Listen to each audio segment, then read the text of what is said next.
So the Oklahoma Sooners are getting a big time visit on June 18th from a pretty talented prospect out of Mesquite, Texas. His name is Lamont Rogers, and I'll bring up all of his stuff in a minute. But uh, we're still talking to Michael Fasusi, and so Big Bill's trying to bring some big boys into this offensive line, and this is certainly a position to need going into 2025. And Lamont, Lamont, yeah, Lamont.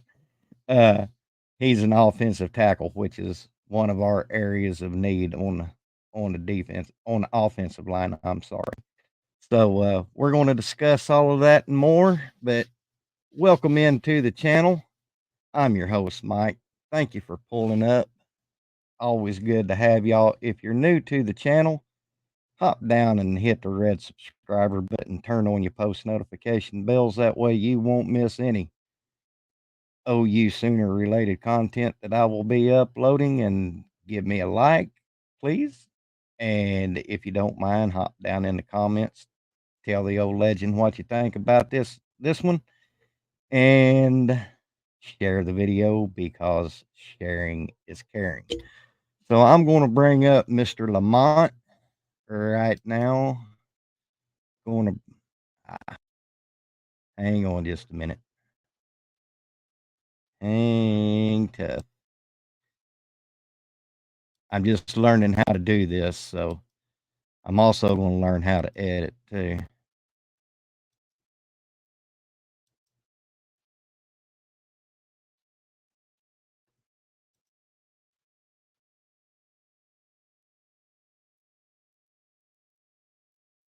So there he is, Lamont Rogers from from Horn High School.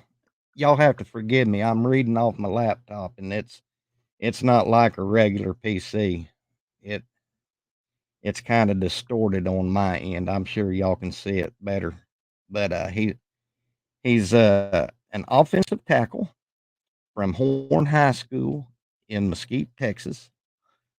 6 foot 6.5 and 311 pounds. That is the kind of dude and he's only a junior, or he's going into his senior year, and he's 311. Can you imagine when he gets to, if he does come to Oklahoma and we recruit him, what Smitty will put on him? Oh boy, he'll put some more juice to him, more muscle, and of course Bill Bedenbow. We know how he develops, but as y'all can tell, he's a 4-star composite according to 247, 46 nationally, the 6th offensive tackle in the nation, and 11th in the state of Texas. Now, I was going to pull up his highlight video off of this page, but when I pull up any kind of video, I guess my laptop don't have enough oomph to support the video, and my stream, it'll lag and drag. So you're just gonna have to trust me on this. I went and watched his highlights. He's a pretty solid player at that tackle spot. Very very pass oriented.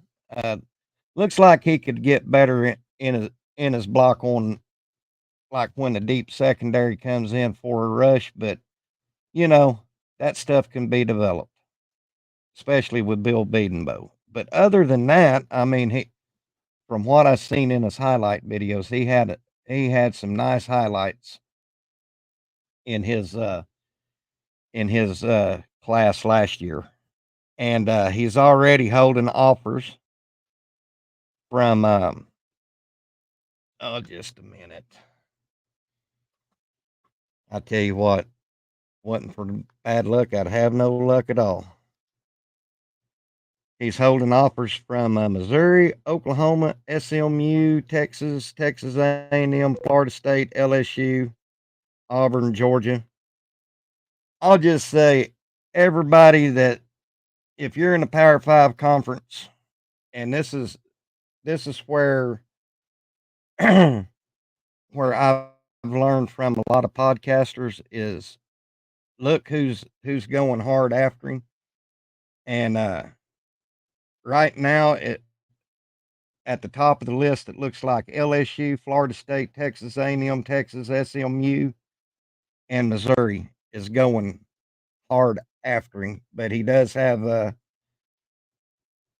he does, like I said, he's got some offers from Alabama, Auburn, Georgia. I mean, just so that tells me that he's a pretty skilled player.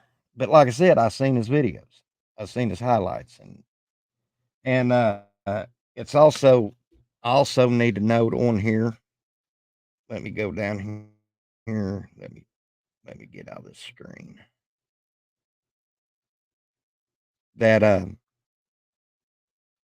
he's also a basketball player and a track star. So when when you're dual sport, especially in basketball, you're going to I don't know how to describe it. He's just I'm going to call it hand-eye coordination for a lack of a better term, but that's going to help him out at that spot. Uh, One thing in 2022, he was Texas District 10-6A first team selection as a sophomore. But it says it says down here says he holds his own in pass protection, particularly at point of engagement, but appears susceptible to defenders who possess secondary rush ability. That's what I was alluding to at the front. So, but I'm not worried about it if he was to come to Oklahoma because we know how Bill Bedenbow develops. I mean, he'd have him humming along in no time. And like I said, we're still talking to Michael Fasusi. So if we could get Lamont and Fasusi on board, that would definitely shore us up on the offensive line going into the 2025 season. Well, that's all I got for you tonight. Hop down in the comments, tell the legend what you think. Y'all have a great evening. This is the legend. We'll see you on the backside. Boomer Sooner.